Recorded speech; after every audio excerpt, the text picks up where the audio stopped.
Aku tak kuasa menahan kekejaman anak kandungku.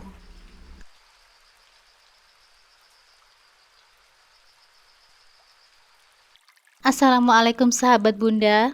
Semoga Allah selalu memberikan kesehatan dan kebahagiaan untuk kita semua. Buat sahabat Bunda yang sudah subscribe, semoga rezekinya dilancarkan ya. Amin ya robbal alamin.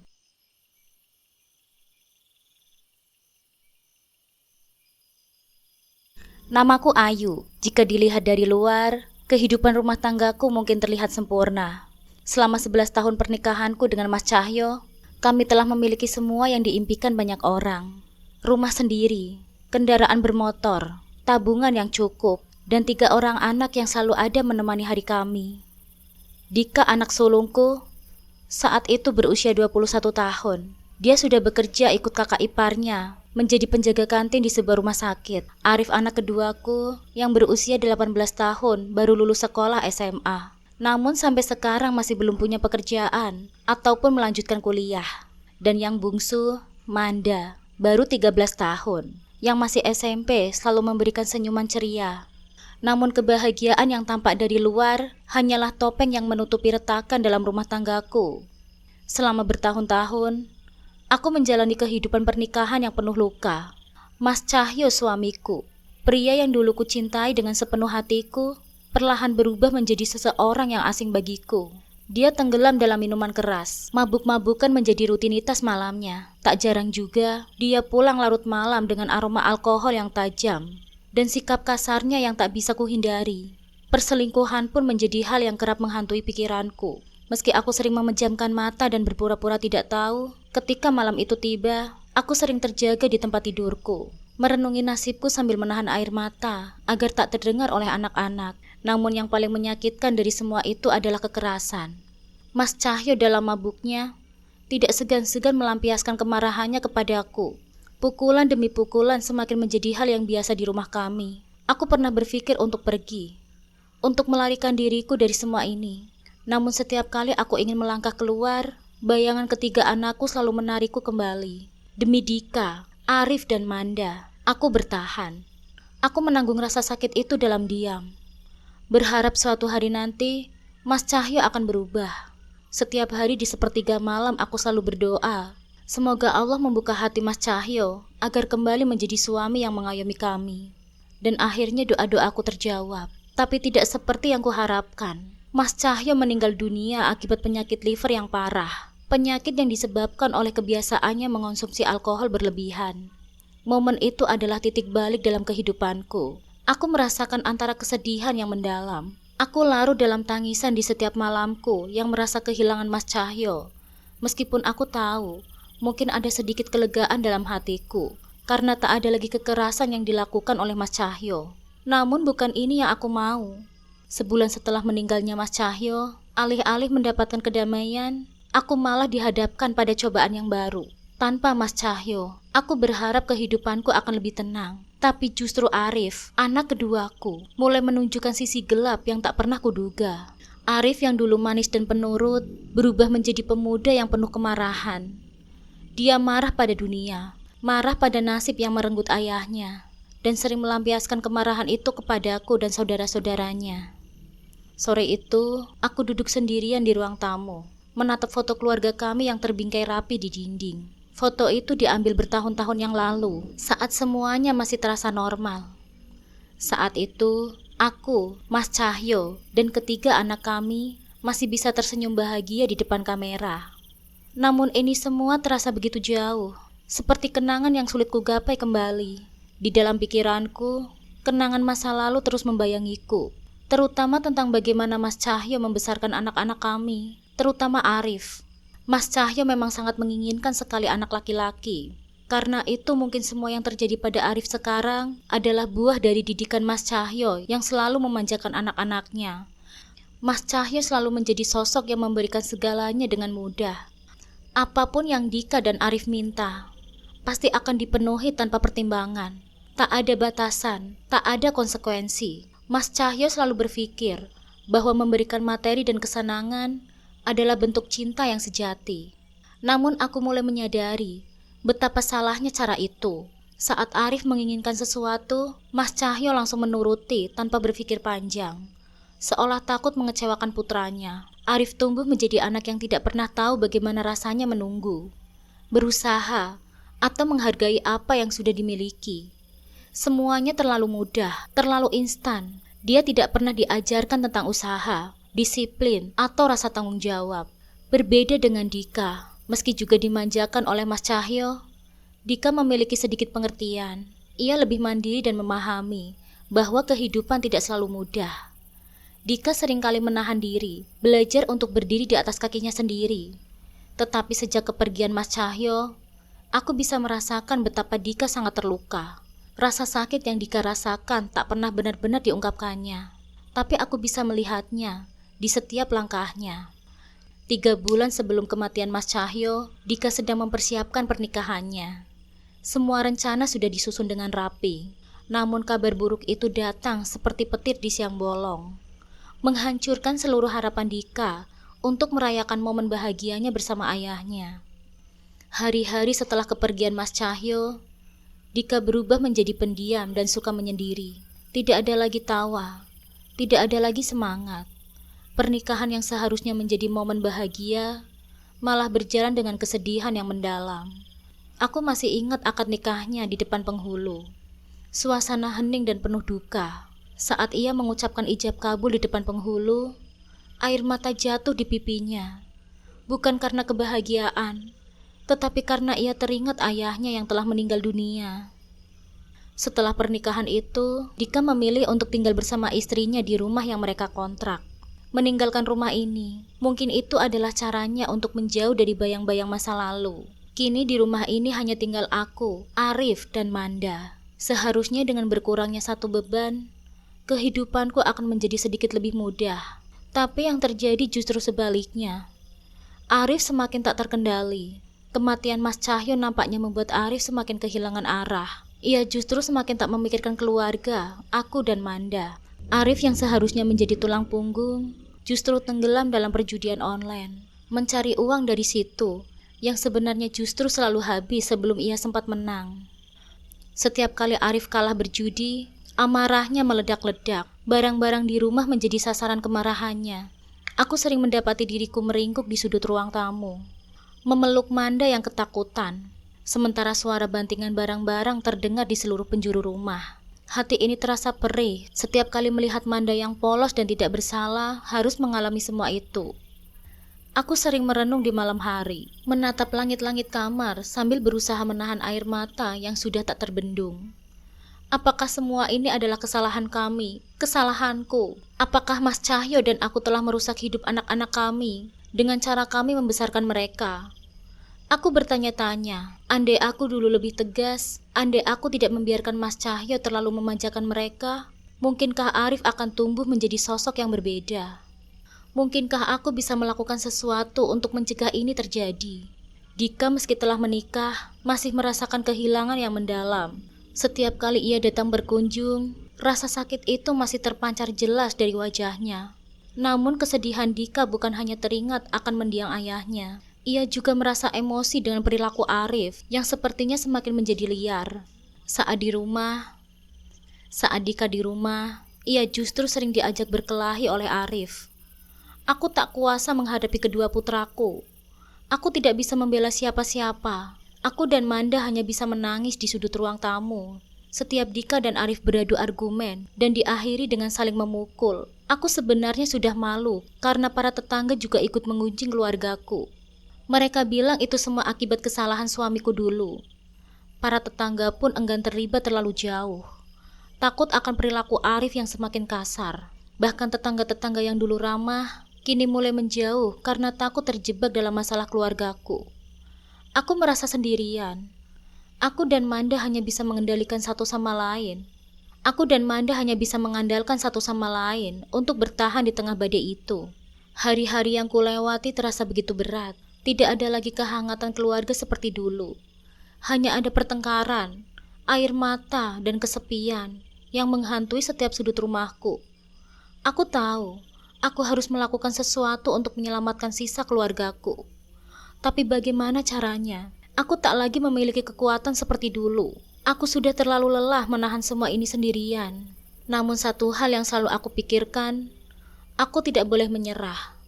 Meskipun semua terasa hancur, aku masih memiliki Manda. Dia satu-satunya cahaya di hidupku yang gelap ini. Demi Manda, aku harus tetap bertahan. Apapun yang akan terjadi, meskipun setiap langkah terasa semakin berat, aku akan terus melangkah. Mungkin suatu hari nanti, kehidupan kami akan berubah. Tapi untuk saat ini, aku hanya bisa berharap dan berdoa. Berharap bahwa keajaiban masih mungkin terjadi. Arif semakin sulit dikendalikan. Arif seperti sosok yang berbeda. Tidak lagi anakku yang ceria dan penuh tawa. Kekosongan hati yang ditinggalkan ayahnya membuatnya semakin terpuruk. Dan kini, setelah pertengkaran hebat antara Arif dan Dika beberapa minggu yang lalu, rumah ini benar-benar kehilangan semuanya. Dika yang biasanya datang untuk memberikan sedikit ketenangan, kini sudah tidak pernah lagi berkunjung. Rumah kami terasa hampa tanpa dirinya. Kepergian Dika justru membuat Arif semakin menjadi-jadi. Tidak hanya melampiaskan kemarahan dan frustasinya pada perabotan rumah, tetapi juga mulai melampiaskan amarahnya kepada kami, aku dan Manda. Setiap kali Arif kalah berjudi atau merasa tertekan, dia mulai memukul kami. Pukulan itu datang tanpa ampun, tanpa alasan yang jelas. Seolah kami adalah sasaran yang paling mudah untuk melampiaskan kebencian dan kekalahan yang terus-menerus ia rasakan. Aku pernah mencoba melawan.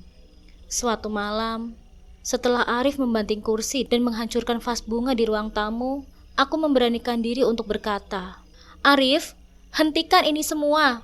Kamu sudah keterlaluan." Tapi apa yang kudapatkan?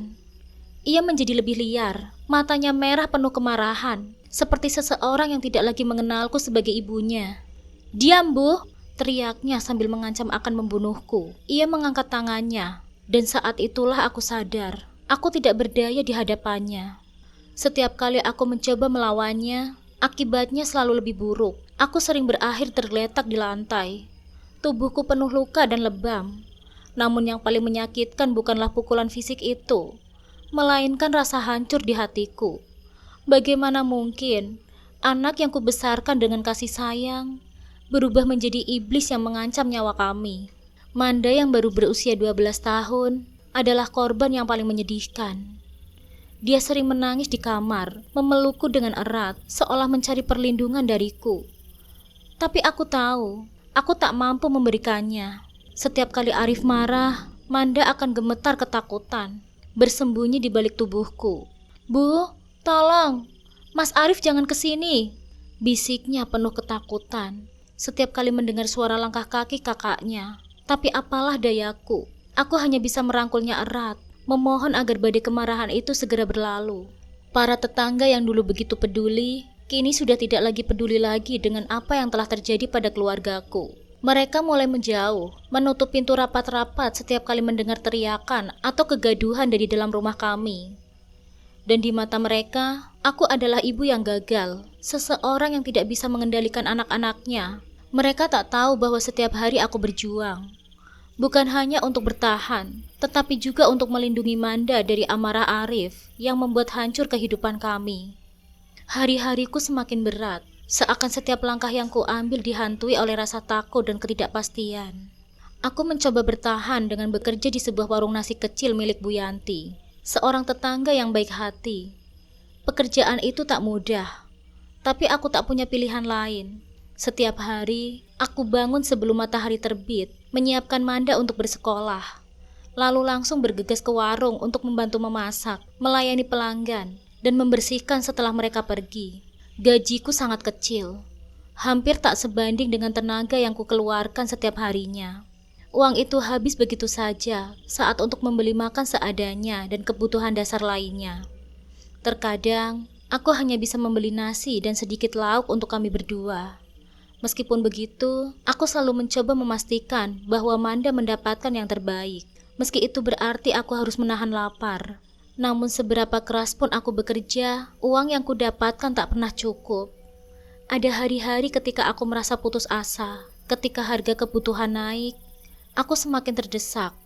Rasanya seperti terjebak dalam lubang yang tak pernah bisa kudaki keluar. Dan yang membuat segalanya lebih parah, Arif masih terus berjudi. Setiap kali ia kalah, Wajahnya akan berubah murka dan penuh amarah. Aku tahu, ini tanda buruk. Dia akan menuntut lebih banyak uang dariku, meskipun ia tahu aku tak punya. "Mana uangnya, Bu?"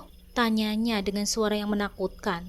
Sementara aku hanya bisa menundukkan kepala, berusaha menahan tangis. "Uang apa, Arif? Semua sudah habis untuk makan kita," jawabku dengan pelan, meski aku tahu jawabanku tak akan membuatnya tenang. "Jangan bohong, Bu. Ibu pasti simpan kan uang itu di suatu tempat?" bentaknya, sambil mendekatiku dengan langkah yang mengancam. Ketika aku tak bisa memberikan apa yang dia minta, amarahnya meluap. Dia mulai melemparku barang-barang, membanting pintu, bahkan tak jarang membentakku di depan Manda. Aku bisa melihat ketakutan di mata putriku setiap kali ini terjadi. Manda meski masih kecil, mulai menyadari apa yang sedang terjadi. Ia mencoba untuk bersembunyi di balik punggungku. Gemetar ketakutan setiap kali Arif mulai mengamuk. Dan ketika amarahnya tak bisa ditahan lagi, tangan Arif yang kasar sering menghantam tubuhku. Rasa sakit fisik yang kurasakan tak seberapa dibandingkan dengan rasa sakit di hatiku. Aku bisa menerima pukulannya, tapi melihat Manda terhimpit dalam situasi seperti ini, hatiku rasanya hancur berkeping-keping. Aku merasa tak berdaya. Setiap kali dia memukulku, aku berusaha melindungi Manda sekuat tenagaku. Tak peduli betapa sakitnya aku hanya ingin putriku tidak merasakan penderitaan ini. Namun itu semua tak cukup. Seberapapun aku berusaha melindunginya, Manda tetap bisa melihat dan mendengar setiap hal buruk yang terjadi. Terkadang, saat aku menidurkan Manda, dia akan bertanya dengan suara yang lembut, "Bu, kenapa ya? Mas Arif kok marah-marah terus?" Aku hanya bisa tersenyum pahit dan membelai rambutnya. "Maafkan ibu ya, Nak. Maafkan ibu ya, Nak. Ibu akan selalu berusaha supaya semua ini segera berakhir." Malam-malam menjadi momen yang paling menakutkan. Ketika rumah menjadi sunyi dan aku terbaring di tempat tidur, aku sering memikirkan apa yang bisa aku lakukan. Di usiaku yang belum terlalu tua, aku masih ingin merasakan kebahagiaan. Aku ingin hidup yang lebih baik untukku dan Manda. Tapi bagaimana caranya? Bagaimana aku bisa lepas dari jeratan ini? Sementara Arif terus menuntut lebih banyak dariku. Lebih banyak uang, lebih banyak kesabaran. Tak jarang aku menangis diam-diam saat Manda sudah tertidur. Aku merasa duniaku begitu kejam dan kehidupanku seperti jalan buntu. Di satu sisi, aku ingin lari dari semua ini, meninggalkan Arif dan membangun hidup yang baru. Namun di sisi lain, aku tahu aku tak punya tempat untuk pergi. Tak ada cukup dukungan. Orang-orang di sekitarku mungkin tahu situasiku, tapi mereka hanya bisa berbisik di belakangku. Tak ada yang benar-benar bisa membantuku. Suatu hari, amarah Arif mencapai puncaknya. Ia kalah besar dalam perjudian. Dan kali ini, tuntutannya jauh lebih kejam. Dia mengancam akan menjual barang-barang kami, termasuk perhiasan kecil peninggalan ibuku yang kupakai sebagai satu-satunya kenang-kenangan berharga. "Kalau ibu gak kasih uangnya, aku akan jual semua barang ini," bentaknya sambil menarik kalung emas dari leherku. Aku tak kuasa melawannya. Air mataku mengalir dengan deras, tapi tak ada satupun kata yang keluar dari bibirku. Hatiku hancur, bukan hanya karena kehilangan kalung itu, tetapi karena Arif yang dulu pernah kucintai berubah menjadi sosok yang begitu mengerikan. Pada saat itu, aku tahu aku tak bisa terus seperti ini. Manda dan aku pantas mendapatkan kehidupan yang lebih baik. Meski berat, aku harus mulai memikirkan jalan keluar dari semua penderitaan ini. Aku tak bisa terus hidup dalam bayang-bayang kekerasan dan ketakutan. Dan demi Manda, demi masa depannya, aku harus berani melangkah keluar, walau aku belum tahu bagaimana caranya. Tapi satu hal yang pasti, aku tak akan membiarkan Arif terus menghancurkan hidupku dan hidup putriku. Terkadang, di tengah kekacauan hidupku, aku menemukan secercah harapan dari Dika. Meski ia tak lagi tinggal bersama kami, Dika sesekali mampir diam-diam. Dia memberikan sedikit uang yang bisa membantuku bertahan. "Bu, ini untuk keperluan rumah. Jangan kasih tahu Arif ya, Bu," katanya dengan nada berbisik, khawatir jika Arif mengetahui uang itu. Aku tahu Dika sedang berjuang dengan kehidupannya sendiri, apalagi istrinya sekarang juga sedang hamil, dan gajinya dari penjaga kantin tidaklah seberapa. Tapi meski dalam keadaan sulit, Dika masih berusaha membantuku, meskipun hanya dengan uang yang tak seberapa yang bisa dia berikan. Namun bantuan Dika hanya seperti tetesan air di tengah gurun. Kebutuhan hidup terus menghimpit, dan kebiasaan Arif berjudi semakin membuat segalanya tak terkendali. Aku merasa seperti hidup dalam neraka yang tak pernah berakhir. Bahkan, keluarga besarku sendiri pun kini menjauh. Mereka tahu perilaku Arif yang tak terkendali dan memilih untuk tidak melibatkan dirinya. Mereka menganggapku lemah karena tidak bisa menghentikan Arif. Tapi mereka tidak tahu bahwa setiap detik di rumah ini adalah perjuangan aku dan Manda untuk bertahan hidup. Tidak ada lagi yang peduli padaku. Aku sering menangis sendirian di kamar, mencoba menahan isak yang semakin kuat. Aku tak tahu sampai kapan aku bisa bertahan dalam keadaan ini. Setiap kali Arif menghampiriku, aku merasa seperti sedang menunggu ledakan berikutnya. Ledakan yang bisa menghancurkan apa yang tersisa dari keluargaku. Namun yang paling mengiris hatiku adalah Manda. Setiap malam sebelum dia tidur, dia selalu bertanya, "Bu, kapan ya Mas Arif akan baik lagi?" Pertanyaan yang sederhana tapi begitu menyakitkan untuk dijawab. Aku hanya bisa memeluknya, berusaha menenangkan dirinya, meski di dalam hatiku, aku sendiri tak tahu jawabannya. Aku merasa sendiri, tak ada lagi yang bisa kuandalkan. Semua orang yang dulu menyayangiku, kini bersembunyi di balik ketakutan dan penolakan. Aku hanya bisa berdoa, berharap suatu hari nanti ada jalan keluar dari semua ini. Aku tahu hidupku tak akan pernah sama lagi sejak Mas Cahyo meninggal dunia. Tapi aku tak pernah membayangkan akan sesulit ini. Waktu terus berjalan, seolah menelan harapanku bersama setiap harinya. Di usiaku yang sudah menginjak 40 tahun, aku sering bertanya-tanya, apakah kebahagiaan masih pantas untukku? Meski hidupku penuh dengan kepahitan, ada satu hal yang tidak bisa kutolak, hasrat untuk merasakan kembali kasih sayang seorang suami. Namun harapanku selalu dihampaskan oleh kenyataan pahit yang bernama Arif. Setiap kali ada lelaki yang berusaha mendekatiku, entah itu sekedar berbicara atau mencoba mengenalku lebih jauh, Arif akan langsung meledak dalam amarahnya. Dia seolah tak bisa menerima kenyataan bahwa ibunya mungkin ingin menikah lagi. Dengan kemarahan yang tak terbendung, Arif mengancam para lelaki itu dan bahkan menamparku saat aku berani mempertimbangkan untuk menjalin hubungan. "Jangan mimpi menikah lagi, Bu. Bikin malu keluarga saja. Kok ini sudah tidak pantas untuk menikah lagi?" Arif berteriak, wajahnya merah padam, penuh kebencian yang tak pernah kupahami. Setiap kata yang keluar dari mulutnya menyayat hatiku seperti pisau yang tajam. Aku tak mengerti dari mana datangnya kebencian itu. Bukankah sudah cukup penderitaan yang kutanggung selama bertahun-tahun? Tapi kini, setiap aku ingin sekedar merasakan kehangatan seorang suami, Arif malah menjatuhkanku lebih dalam. Perasaanku hancur, lebih dari yang bisa kubayangkan. Aku mulai berpikir bahwa aku tidak bisa terus-menerus hidup dalam ketakutan dan penderitaan ini. Setelah beberapa malam terjaga, dengan hati yang terombang-ambing antara rasa bersalah dan keinginan untuk bebas, aku memutuskan untuk mencari bantuan. Walau Arif selalu melarangku berinteraksi dengan orang lain, kali ini aku berani mengambil langkah untuk keluar. Aku memberanikan diri untuk menemui Pak RT di rumahnya. Suaraku bergetar ketika aku menceritakan situasi keluargaku yang semakin tak terkendali. Setiap detail penderitaanku dan Manda terungkap di hadapan Pak RT. Seolah aku baru saja membuka luka lama yang selama ini kupendam. Pak RT mendengarkanku dengan saksama. Sesekali mengangguk. "Ini memang bukan situasi yang mudah, Bu. Kita bisa mencoba ajak Arif bicara. Tapi kalau dia tetap keras kepala, mungkin langkah hukum perlu dipertimbangkan," katanya dengan hati-hati, jelas ingin menjaga perasaanku. Kata-kata Pak RT membuat hatiku terasa teriris. Hukum? Aku tak pernah membayangkan anakku sendiri akan berurusan dengan hukum.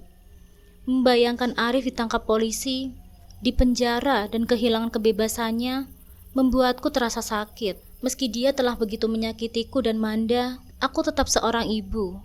Rasa cintaku padanya tak akan pernah pudar, meskipun dia tak pernah menyadarinya. Tapi di sisi lain, aku harus realistis. Jika Arif tak bisa berubah, aku tak punya pilihan lain selain mengambil langkah yang lebih tegas. Aku tak bisa membiarkan Manda terus hidup dalam ketakutan. dalam cengkraman amarah kakaknya yang tak terkendali.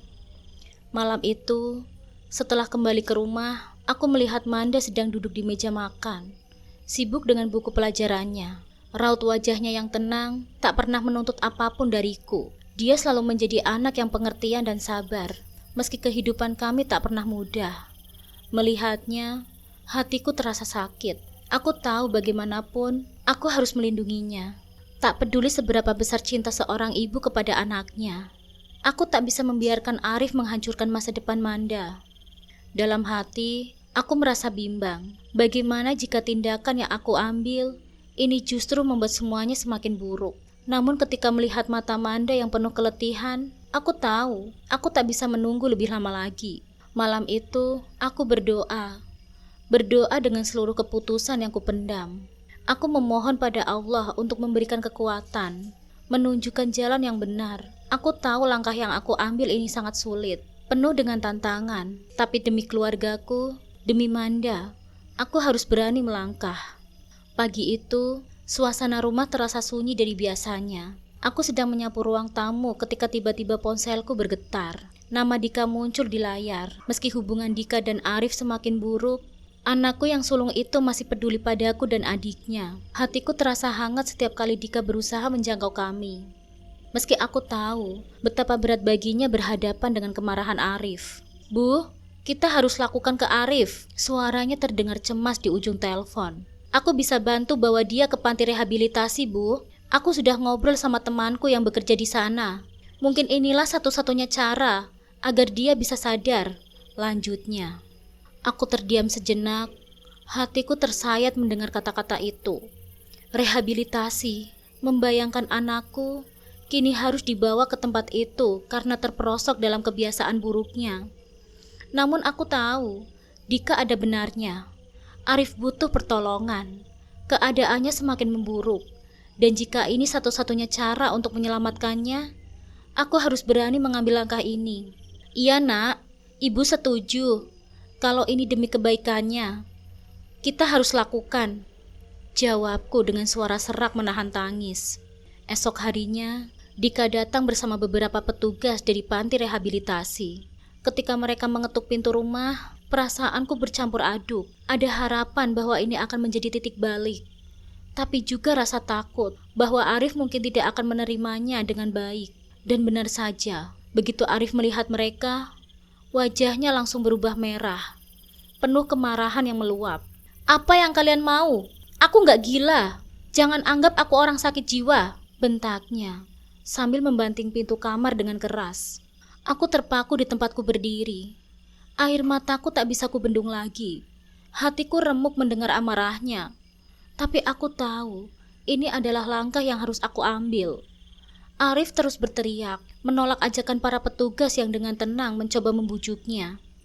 Tapi pada akhirnya, mereka harus mengerahkan tenaga untuk membawanya pergi. Pemandangan itu terasa seperti mimpi buruk yang tak pernah kubayangkan. Aku hanya bisa menangis saat Arif dibawa keluar rumah. Ketika pintu akhirnya tertutup, keheningan yang mengikuti terasa menyakitkan. Aku merasa kehilangan. Meski aku tahu, ini adalah demi kebaikan Arif. Hari itu, rumah terasa begitu sepi. Namun di dalam hatiku, ada sedikit harapan. Harapan bahwa ini mungkin menjadi awal dari perubahan yang baik untuk keluargaku. Beberapa bulan berlalu, dan Arif perlahan menjalani proses pemulihan di pusat rehabilitasi.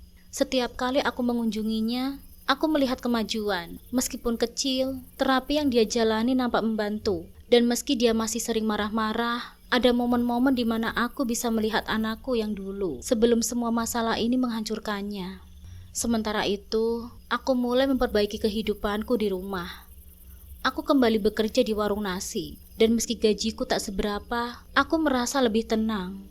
Setidaknya, tidak ada lagi ketakutan setiap kali mendengar suara pintu terbuka, atau langkah kaki yang berat yang selalu membuat hatiku berdeguk dengan kencang.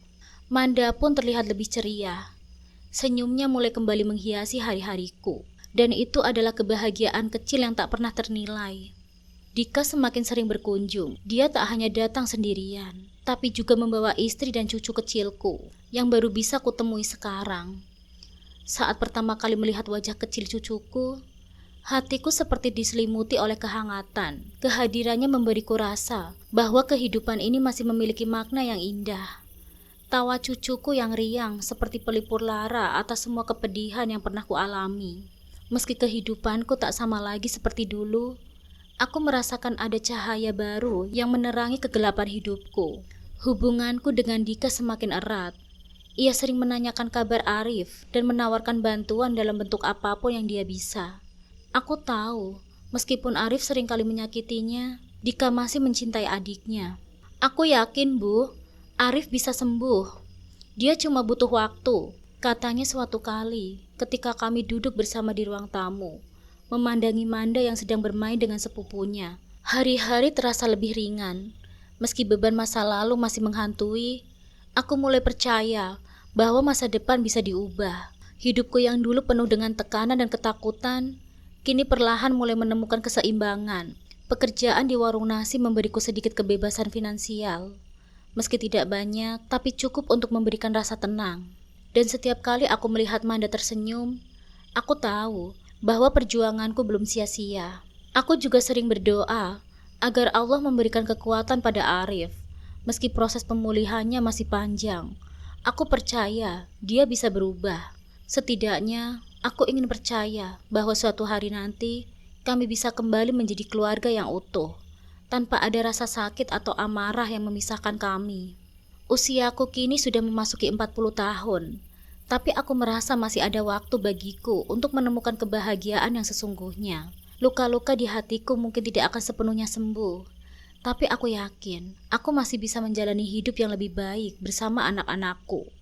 Masa lalu memang penuh dengan kepedihan, tapi kini masa depan adalah lembaran baru yang mulai kutulis perlahan. Hidupku kini bukan lagi tentang bayang-bayang kelam masa lalu, tapi tentang harapan yang tumbuh dari kegelapan. Cahaya itu semakin terang, seiring aku dan keluargaku berjalan menuju pemulihan yang hakiki.